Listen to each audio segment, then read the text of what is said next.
dan dapat digunakan untuk menghilangkan najis.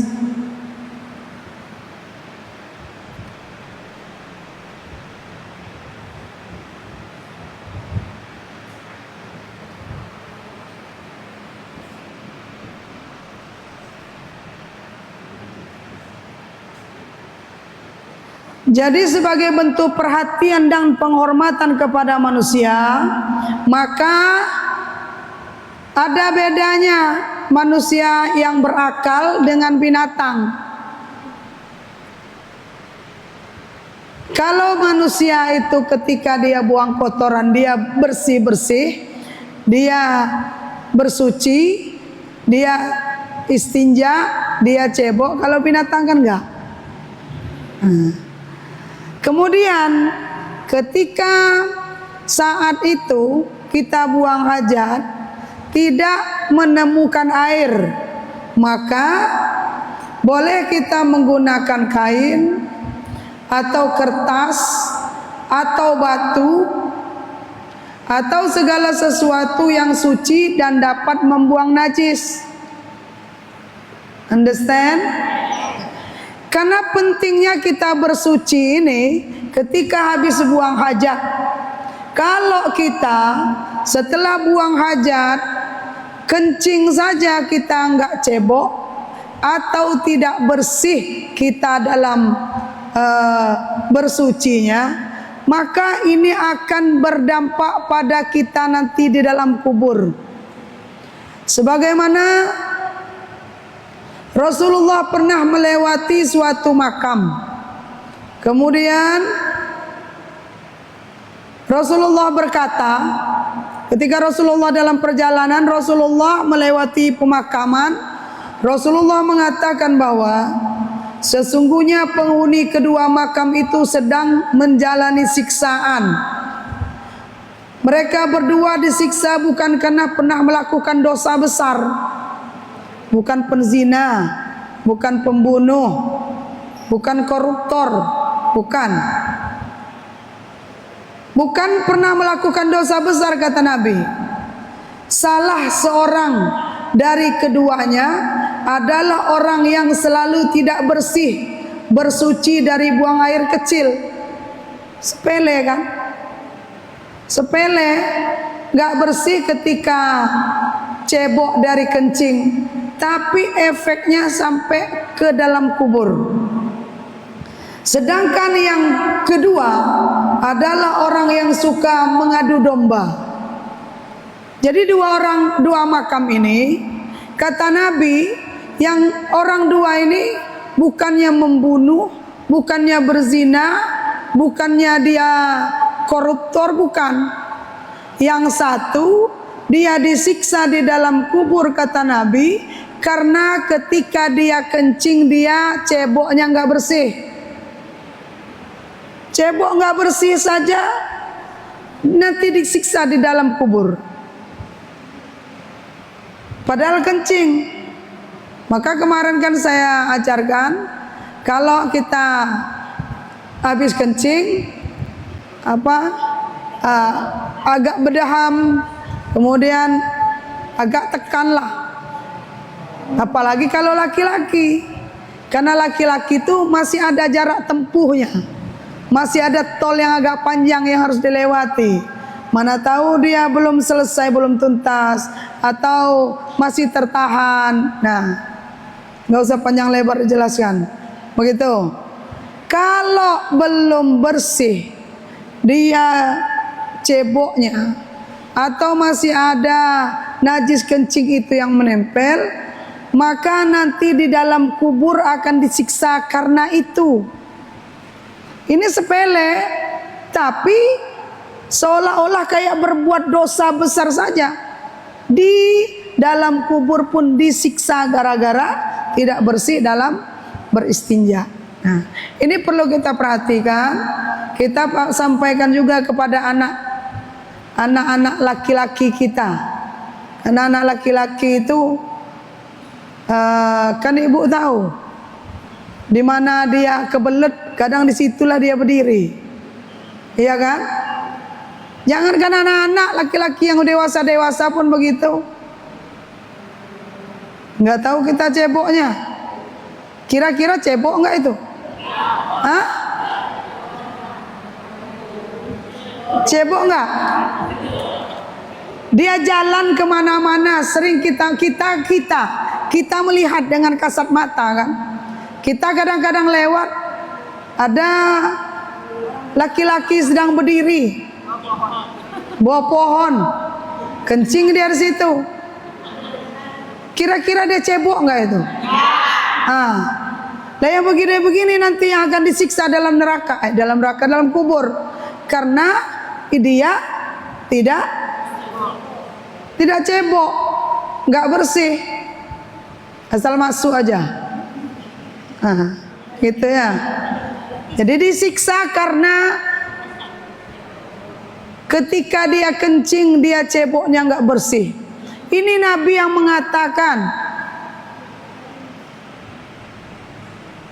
Yang kedua karena ngadu domba. Jadi dua dalam kubur ini, satu disiksa karena dia nggak bersih ceboknya, satu disiksa karena suka ngadu domba. Kalau ada orang lagi bertikai, nggak usah kita jadi kompornya. Kalau ada orang lagi bertikai, kalau bukan urusan kita, kita diam. Karena belum tentu apa yang disampaikan oleh yang ini kepada kita itu benar. Namanya orang benci. Kalau orang benci itu lagi marah itu, yang nggak ada pun diadakan, ya kan? Yang nggak ada pun diadakan. Pokoknya bawaannya seuzon aja. Yang normal jadi nggak normal dipikirnya.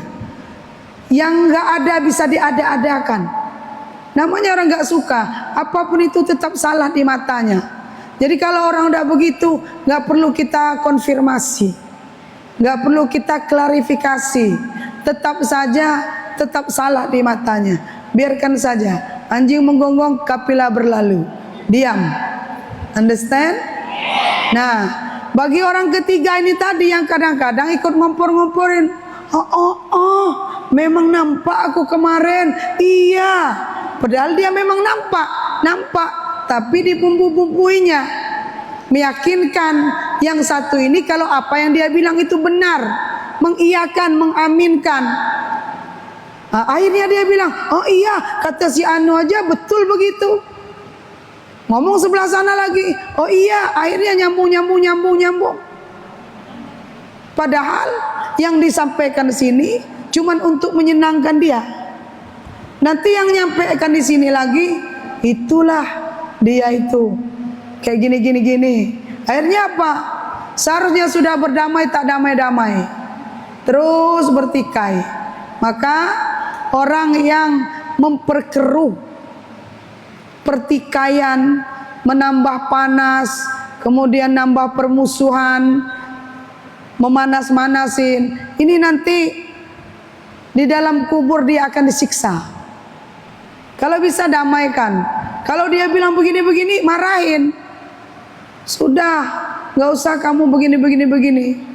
Nggak perlu kamu begini. Kalau kamu ini dia apa? Kamu dapat apa?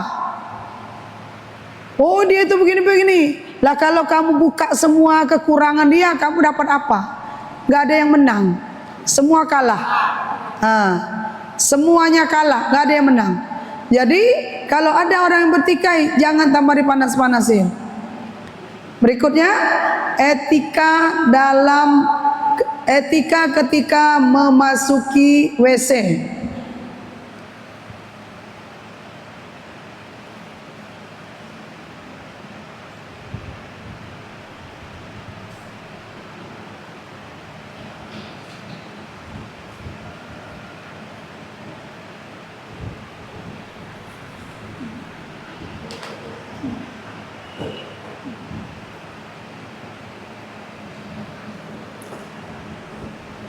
Nabi mengatakan bahwa apabila hendak buang air besar,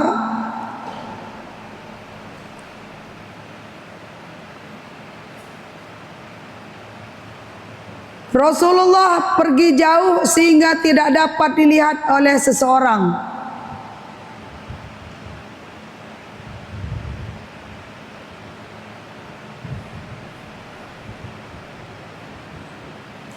Ini kalau dia di lapangan, di tempat terbuka.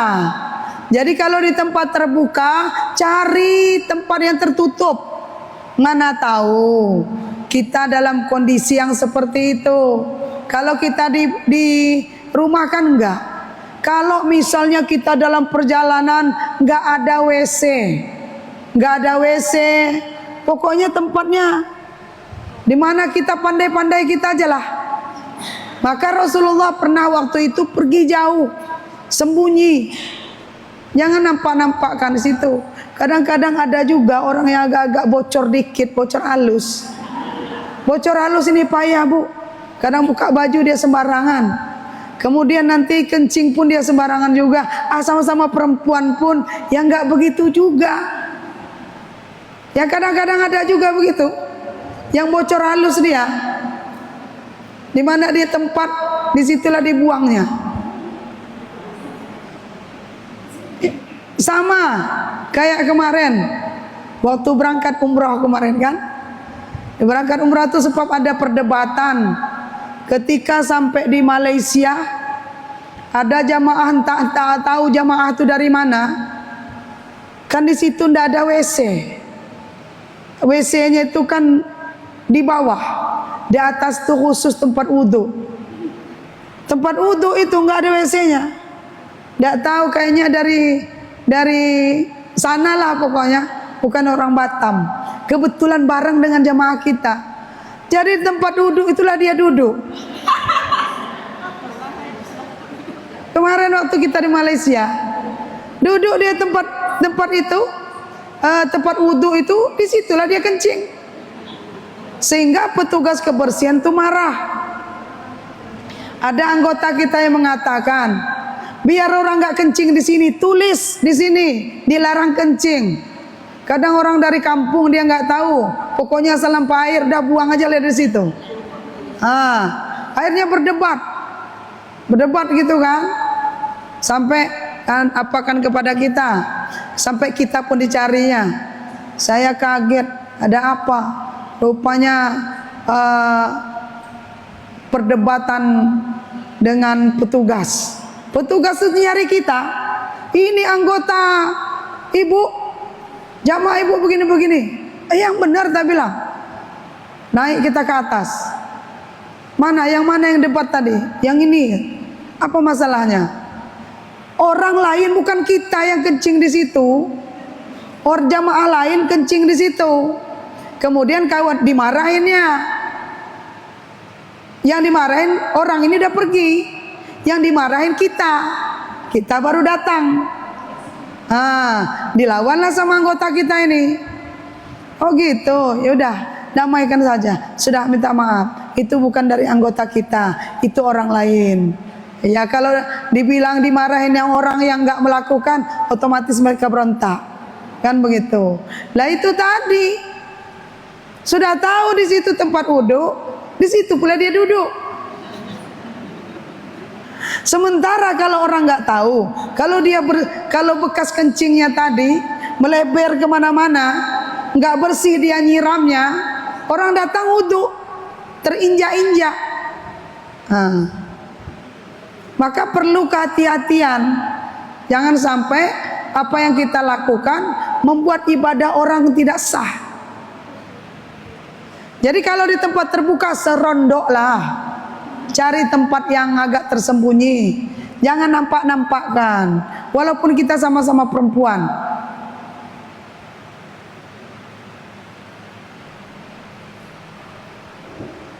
Selain itu, hendaklah wanita muslimah menghindarkan diri dari buang air besar di tempat-tempat yang biasa diduduki oleh orang.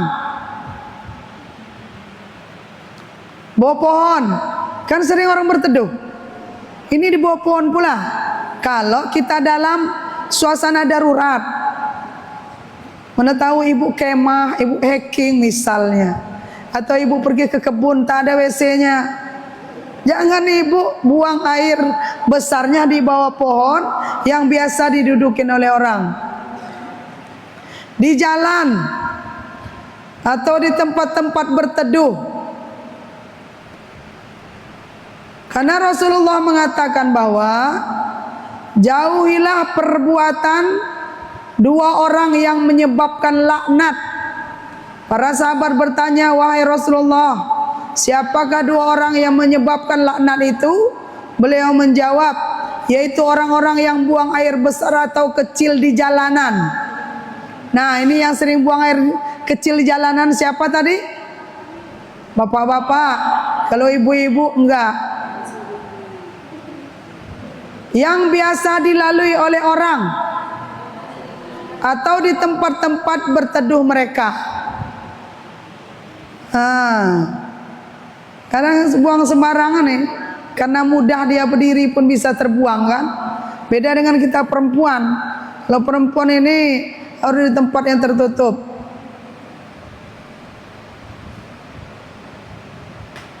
Kemudian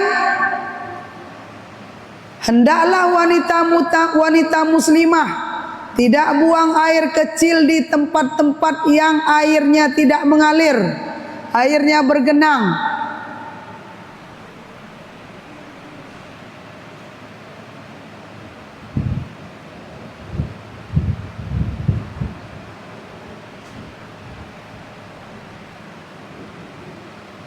Atau bahkan pada air yang mengalir sekalipun, di mana ia berada, di tempat-tempat pemandian yang terbuka. Tempat pemandian terbuka. Ini banyak tersangkanya nih. Atau tempat-tempat umum, pemandian umum. Karena hal itu pada umumnya menimbulkan gangguan atau dosa bagi orang lain yang melihatnya. Maksudnya di sini, jangan kita buang air kecil di tempat-tempat air yang ada genangannya, atau di sungai yang mengalir, bahkan di sungai yang mengalir pun, atau di kolam renang pun. Kalau tempat itu terbuka, karena gampang pandangan orang.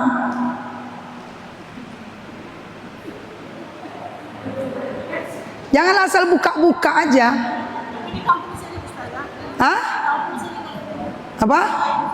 Cari tempat yang tertutup. Maksudnya entah di balik batu, entah di balik pohon. Kalau di sungai agak serondok lah dikit.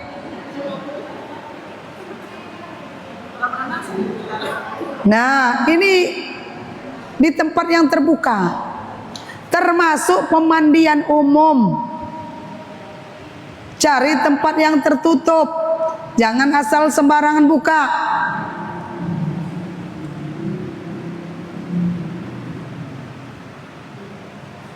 Akan tetapi, apabila dilakukan di tempat pemandian tertutup, yang menggunakan bak atau kolam renang dan terhindar dari najis karena jumlah airnya banyak dan terdapat sirkulasi air, maka itu diperbolehkan. Kalau di kolam renang baknya gede, boleh. Karena kalau ibu kencing di situ nggak ngefek, karena airnya banyak, nggak sampai najis air itu. Kalau kolam renang itu kan baknya gede kan, airnya banyak, jadi nggak apa-apa. Kemudian yang penting auratnya itu dijaga. Maksudnya di sini itu karena kita itu kan kalau perempuan itu kan, ini dimatikan aja mic-nya apa ya? Kalau perempuan itu kan tetap aku pakai ini. Perempuan itu kan jongkok. Betul kan? Jadi kalau tempat terbuka, kalau ada orang melihatnya, bukannya membuang pandangan, malah dipandang nanti, penasaran.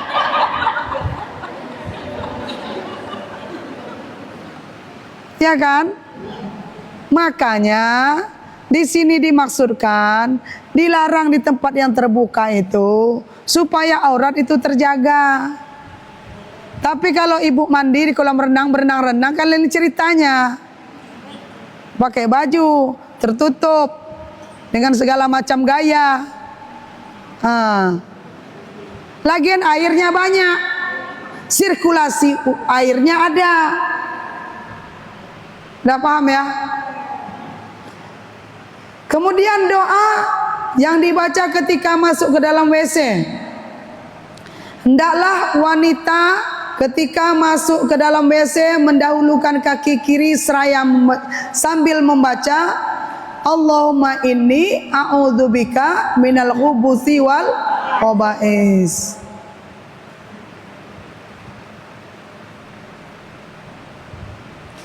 Membaca doa itu sunnah.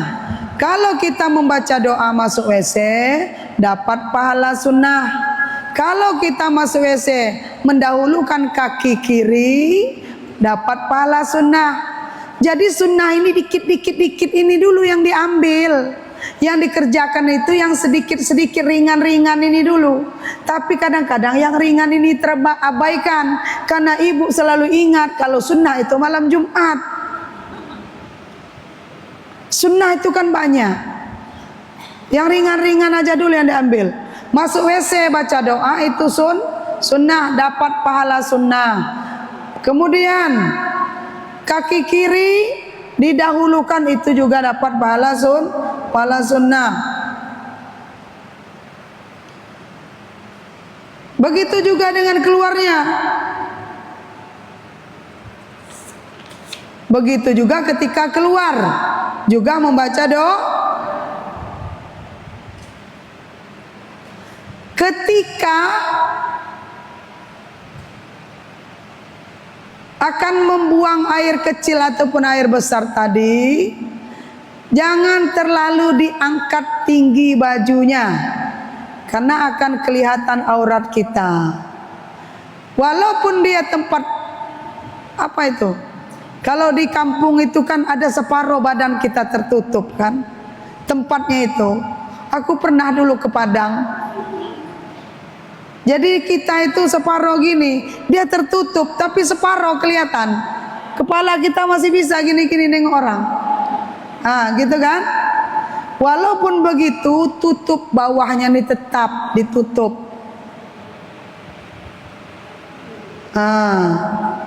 Ya nggak ada orang. Dah lah, gitu-gitulah kira-kira ya. Kemudian larangan dan anjuran untuk tidak menghadap atau membelakangi kiblat ketika buang air besar.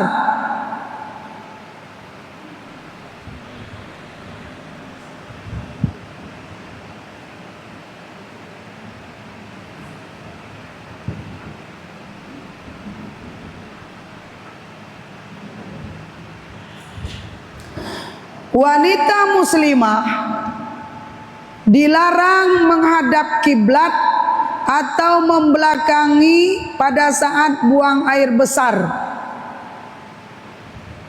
Jangan ngadap kiblat, jangan membelakangi ketika buang hajat.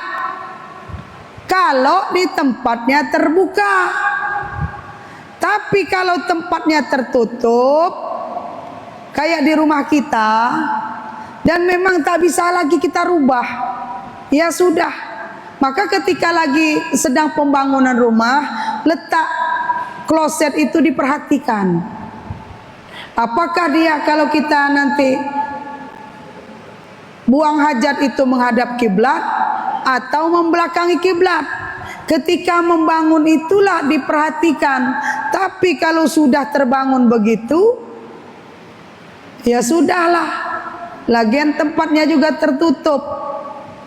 Yang dimaksud tadi itu ketika di tempat terbuka. Dan di rumah pun upayakan, kalau sedang pembangunan letaknya itu diperhatikan. Tapi kalau sudah begitu, ya sudahlah. Understand? Masa mau kita geser lagi? Rasulullah mengatakan, apabila salah seorang di antara kalian duduk buang air, maka hendaklah ia tidak menghadap kiblat dan juga tidak membelakanginya. Dan tidak membelakanginya. Tidak haram tidak, tapi makruh. Larangan di sini, yang dimaksud larangan di sini adalah makruh. Enggak haram, tapi makruh. Makruh itu apa?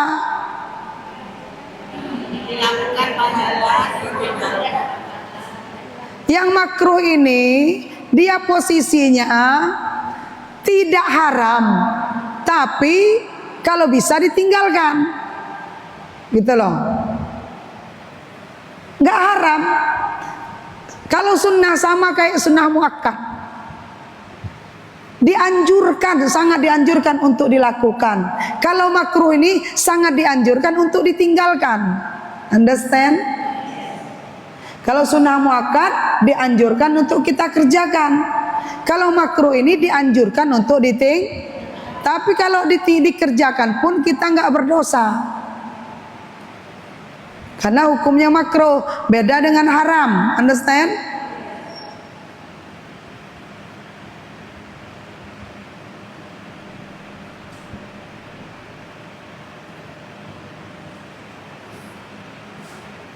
Ini larangannya apabila di tempat terbuka. Kalau di rumah ya sudah, kan tertutup juga.